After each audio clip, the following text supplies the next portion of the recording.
नमस्कार साथियों, एक बार पुनः स्वागत है आपका हमारे यूट्यूब चैनल। इस पर आप आते हैं, आने के बाद में ओशो की वो कहानी, वो प्रवचन, वो बातें जानते हैं जो उन्होंने समाज के लिए हम विरासत के रूप में सौंपी हैं। हम लोगों की ज़िम्मेदारी है उस विरासत को आगे बढ़ाएँ और आज आनंद लीजिए ओशो की उस कहानी का जिसका नाम है यात्री और तोता। यात्री और तोता, इस कहानी को आप सुनेंगे तो आपको जीवन के कई वो रहस्य मिलेंगे जिससे अभी तक आप हो सकता है अनजान ही हो।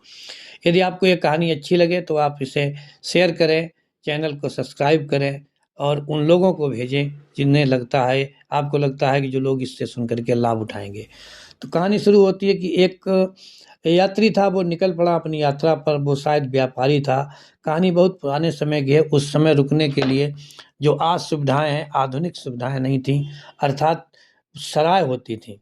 सराय क्या थी? रोड के किनारे बने हुए वो महल, वो कमरे, वो स्थान जहाँ पर यात्री अपनी यात्रा के दौरान रात्रि होने पर रुकते थे। रैन बसेरा करने वाली जगह को सराय कहा जाता था। अगर आपको सराय समझना है तो आप समझ लीजिए जो आज आधुनिक युग में जो होटल है उनको हम पूरे प्राचीन समय में सराय कहते थे। तो सराय 2-3 तरह की होती थी। एक तो वो सराय जो बहुत कम कीमत पर उपलब्ध हो जाती थी।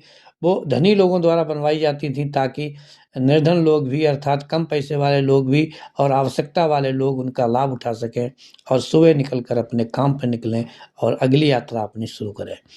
वो सराय जो थी जिसमें यात्री रुका था, वो सराय बहुत ही उच्च क्वालिटी की सराय थी क्योंकि वहाँ पर रहने, खाने और शांतिपूर्ण जीवन रात्रि बिताने का वहाँ पूरा प्रबंध था।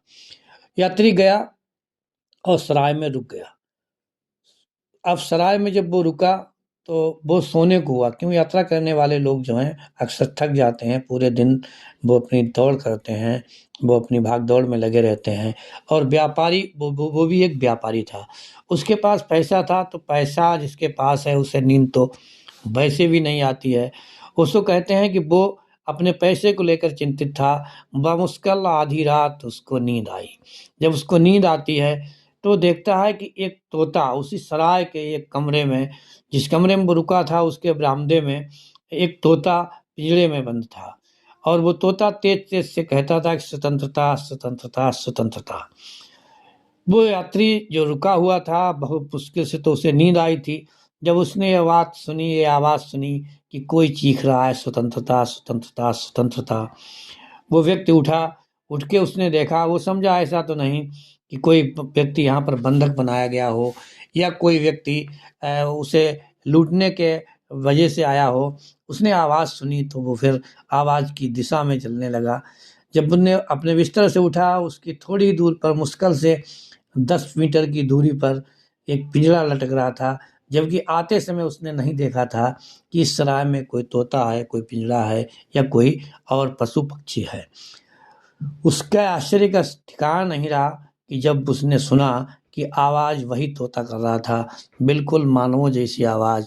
लेकिन जब वो और नज़दीक गया, जब उसने रोशनी जलाई, उसने पास जाकर देखा, तो उसे स्पष्ट हो गया ये आवाज़ इसी पिंजड़े से आ रही है। तोता लगातार चिल्ला रहा था, स्वतंत्रता, स्वतंत्रता, स्वतंत्रता। उस व्यक्ति ने इधर-उधर देखा, सारे यात्री सो रहे थे, लेकिन उसकी नींद सबसे पहले खुली। बाद में 2-1 यात्री और भी जाग गए, लेकिन वो क्योंकि तोते के पास पहले पहुँच गया था, इसलिए उसने जाकर के विचार किया। सराय का मालिक उस दिन इत्तेफ़ाकन दूसरी मंजिल पे था, अर्थात वो वहाँ पर नहीं था। अब अन्य यात्री थे, उन्हें नहीं पता था कि तोता ये स्वतंत्रता, स्वतंत्रता क्यों चिल्ला रहा है, क्योंकि वो सब नए थे, वो भी उस यात्री की तरह आज ही आए थे। आज की रात ही उन्हें वहाँ पर सोना था। उन्हें तोते के बारे में कोई जानकारी नहीं थी। उस यात्री ने उन यात्रियों से पूछा कि भाई मेरे, ये तोता क्यों चिल्ला रहा है? ये तोता आवाज़ क्यों कर रहा है? कोई भी यात्री ये बताने को तैयार नहीं हुआ, क्योंकि किसी को पता ही नहीं था। विचार-विमर्श हुआ, यात्री सब बाहरी थे, सब अपरिचित थे, किसी को कुछ भी नहीं पता था, लेकिन जो यात्री सबसे पहले जागा था, उसी से उन्होंने कहा कि ये तोता चिल्ला रहा है, स्वतंत्रता, स्वतंत्रता चिल्ला रहा है, इसलिए इसका मकसद है तोते का कि कोई उसे छोड़ दे तो वो उड़ जाए। अब छोड़े कौन, क्योंकि खतरा था कि पता नहीं सराय के मालिक का ये पालतू तोता हो। लेकिन फिर सबने कहा कोई बात नहीं, जो भी होगा देखा जाएगा, ज़्यादा से ज़्यादा हमें जुर्माना देना पड़ेगा, हमें हमारे ऊपर कोई शर्त लगाई जाएगी, कोई हल्की-फुल्की हमारे लिए सज़ा होगी, लेकिन मैं इस तोते को ज़रूर छोड़ूँगा। ऐसा सोचकर उस यात्री ने उस पिंजड़े का द्वार खोल दिया। द्वार खुलते ही तोता फिर चिल्लाया, स्वतंत्रता, स्वतंत्रता, स्वतंत्रता, लेकिन तोता वहाँ से उड़ा नहीं। सारे यात्री आश्चर्यचकित। वो यात्री जिसने दरवाज़ा खोला था, पिंजड़े के पास खड़ा है, पिंजड़ा उसके हाथ में है। वो सोचता है कैसा तोता है, चिल्ला तो रहा है स्वतंत्रता, स्वतंत्रता, स्वतंत्रता, लेकिन जब मैंने द्वार खोल दिया तो ये पिंजड़े से उड़ा क्यों नहीं। लेकिन उसकी नींद खराब हुई थी, इसलिए उसने सोचा कि मैं अपना काम करूं। तोता डर की वजह से नहीं निकल रहा है। उसने पिंजड़े के अंदर हाथ अपना अंदर किया, तो उसने देखा कि जैसे ही उसका हाथ देखा, तोते ने पिंजड़े को अपने पंजों से कस के पकड़ लिया, उल्टा लटक गया। अब जितना हाथ जाता है तोता उतना ही छुपता है। आखिर तो पिंजड़े की लंबाई ही कितनी होती है। पिंजड़े में उसका पूरा हाथ चला गया। वो छुड़ाने का प्रयास करता है तोता, और अपनी पकड़ मजबूत बनाता है। आखिर आदमी आदमी होता है, पक्षी पक्षी होता है। उसने जोर लगा करके, ताकत लगा करके उसने उस पिंजड़े को, उसके पंजे ढीले कराए, उसे पकड़ा, थोड़ी ताकत लगाई और ले जा कर के उसने उस तोते को उस अंधेरी रात में उस सराय के बाहर छोड़ दिया। तोता चला गया। थोड़ी देर चर्चा हुई, तोते के बारे में बातें हुई। उसके बाद में वो व्यक्ति अपनी जगह पे फिर पहुंच गया और सोने लगा। 12 बजे की घटना थी। ठीक 4 बजे, जैसा कि हमारे सबके अंदर एक जैविक घड़ी है वो काम करती है, हम कभी भी सोएं 4 बजे हमारी एक बार नींद ज़रूर छूट खुलती है, नींद छूट जाती है। 4 बजे उसने देखा, नींद खुली उस यात्री की, तो उसने देखा कि तोता पिंजड़े के अंदर बैठा था और अभी भी चिल्ला रहा था, स्वतंत्रता, स्वतंत्रता, स्वतंत्रता। उसे बहुत आश्चर्य हुआ कि जिस तोते को वो अंधेरे में बाहर छोड़ आया था, पर्याप्त पेड़ भी थे आसपास, तोता पेड़ पे बैठ सकता था या तोता दूर गगन में उड़ सकता था। नीला गगन उसे पसंद नहीं आया। तोता फिर जो है पिंजरे में वापस आ गया और चिल्ला अभी भी रहा था, स्वतंत्रता, स्वतंत्रता, स्वतंत्रता। 4 बज चुके थे, क्योंकि भोर होने ही वाला था, भोर हो ही चुका था, बस रोशनी फैलना बाकी था। 1 घंटे तक वो यात्री अपने बिस्तर पर पड़ा रहा, समझता रहा कि आखिर तोता ये बात तो स्वतंत्रता कहता है, लेकिन स्वतंत्र होना क्यों नहीं चाहता है। और तब तक सराय का मालिक नीचे आ गया। उसने देखा कि वो यात्री अपने बिस्तर पर आंखें मल रहा है, गंभीर सोच की मुद्रा में बैठा हुआ है। उसने उससे पूछा, क्या बात, क्या रात में नींद नहीं आई? क्या इस सराय में कोई चीज की कमी है, किसी वस्तु की कमी है? क्या कारण रहा जो आपको नींद नहीं आई? सराय का मालिक पूछ रहा था। वो यात्री पूरी कहानी सुनाना चाहता था, किस प्रकार से आपका ये तोता ऐसे चिल्लाया और मैं उठा, मैंने इसे छोड़ा, फिर ये वापस आ गया। सराय के यात्री ने कहा, मुझे पूरी उम्मीद थी कि आप नए आए हैं तो आप ये ज़रूर करेंगे, लेकिन आपको नहीं पता ये तोता रोज़ ऐसे करता है। हर यात्री धोखा खा जाता है और ये तोता कभी भी वापस नहीं आता। अब उस यात्री ने पूछा, आप तो मालिक हैं, आपको सब पता है, कितने दिन से आपने पाला है, ये तोता स्वतंत्रता, स्वतंत्रता क्यों चिल्लाता है? सराय के मालिक बोला कि पिछले 4 वर्षों से तोता हमारे पास है। ये स्वतंत्रता, स्वतंत्रता कहता है, ये इसका रटा हुआ शब्द है। इसे किसी ने रटाया था, मेरे पास जब आया था, तो मैं भी इसको इसीलिए पकड़ के लाया था कि ठीक मानवों की तरह चिल्लाता था। लेकिन मानवों की तरह बोल सकता था, बातें करता था। मैं इसको बातूनी तोता समझ करके, एक अच्छा तोता समझ करके, एक उपयोगी तोता समझ के पकड़ के लाया। इसे मैंने पिंजरे में बंधक बनाया, इसे खिलाया-पिलाया।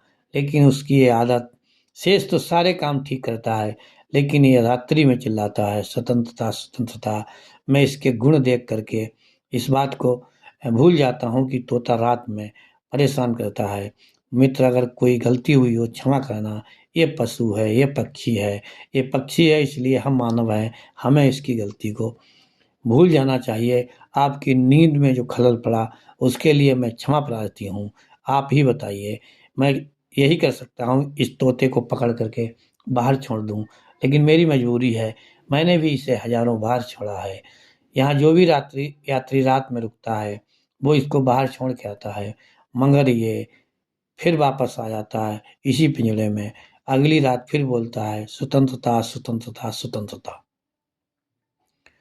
यात्री ने पूरी बात सुनी, उसके समझ में आ गया कि ये रटे हुए शब्द हैं, लेकिन उसके पास कोई उपाय नहीं था। सराय का मालिक भी परेशान था, क्योंकि वो हर रोज तोता को छोड़ता था और हर रोज तोता वापस आ जाता था। ओशो कहते हैं, ये कहानी एक बड़ी मामूली कहानी लगती है, बहुत साधारण कहानी लगती है, लेकिन इस कहानी में भारतीय जीवन का, मानव जीवन का, मानव विकास का पूरा इतिहास छुपा है। इसका रहस्य समझने वाला व्यक्ति समझ जाता है कि आखिर वो तोता कौन है, हम कौन हैं, ये दुनिया कौन है। ओशो कहते हैं कि हम लोग भी, सारे लोग, इस संसार के सारे लोग चिल्लाते तो ये हैं कि स्वतंत्रता, स्वतंत्रता, स्वतंत्रता, लेकिन सारे लोग अपने आप इस बंधन में जकड़े हुए हैं। रोज बंधन को मजबूत करते हैं, रोज अपनी पकड़ को मजबूत करते हैं। पिंजड़ा खुला है, लेकिन हम उड़ना नहीं चाहते हैं। हम चाहते हैं हम इसी में कैद रहें। इसी कैद में पूरा का पूरा जीवन खप जाता है, लेकिन आदमी कभी स्वतंत्र नहीं हो पाता। अर्थात स्वतंत्र होना नहीं चाहता है। ये बंधन जो हमारे स्वयं के बनाए हुए हैं, ये बंधन जो हमने अपने आप अपने पर थोपे हैं, ये बंधन जिनसे हम बोझिल तो होते हैं, लेकिन उनसे मुक्ति का कोई हम उपाय नहीं करते हैं। कई बार तो लोग मुझे मुक्त करना चाहते हैं, कई बार लोग मुझे हम लोगों को मुक्त करना चाहते हैं। समय पर आने वाले सद्गुरु, समय पे आने वाले विचारक, समय पर आने वाले मनोवैज्ञानिक, चिकित्सक, सभी लोग चाहते हैं कि मानव मुक्त हो, ये मानवता मुक्त हो। लेकिन कहने वाले सिर्फ राग अलापते हैं।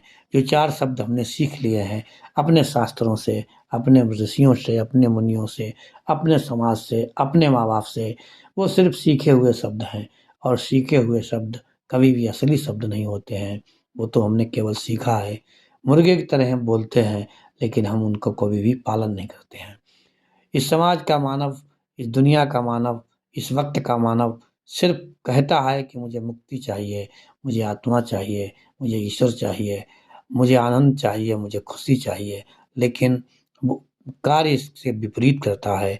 वो स्वयं में कभी नहीं देखता है कि उसे क्या चाहिए, सिर्फ वो कहता है, और ये कहने की यात्रा हमेशा से चली आ रही है और आगे भी चलती रहेगी। ओशो कहते हैं, यदि हम मुक्त होना चाहें तो एक पल काफ़ी है, एक क्षण काफ़ी है, एक सेकंड काफ़ी है, अर्थात अभी के अभी हम मुक्त हो सकते हैं। हम सारे बंधनों में खुद ही जकड़े हुए हैं। उस तोता की भांति हम अपनी पकड़ और मजबूत बनाते हैं। जब कोई हमें स्वतंत्र करने का विचार करता है, उपाय बताता है, तो हम पकड़ को और मजबूत बनाते हैं। दोस्तों, आज तक उस तोता की तरह हम भी फँसे हैं इस दुनिया के जाल में, फँसे हैं माया में, फँसे हैं मोह में, और हमेशा चिल्लाते हैं स्वतंत्रता, स्वतंत्रता, स्वतंत्रता। मित्रों, ये कहानी आपको कैसी लगी? कमेंट्स करके मुझे ज़रूर बताएँ। अगली बार भी, कल भी आप सुनेंगे इसी प्रकार की एक कहानी, जीवन को प्रेरणा देने वाली कहानी। तब तक के लिए जय हिंद, जय भारत। नमस्कार साथियों, एक बार पुनः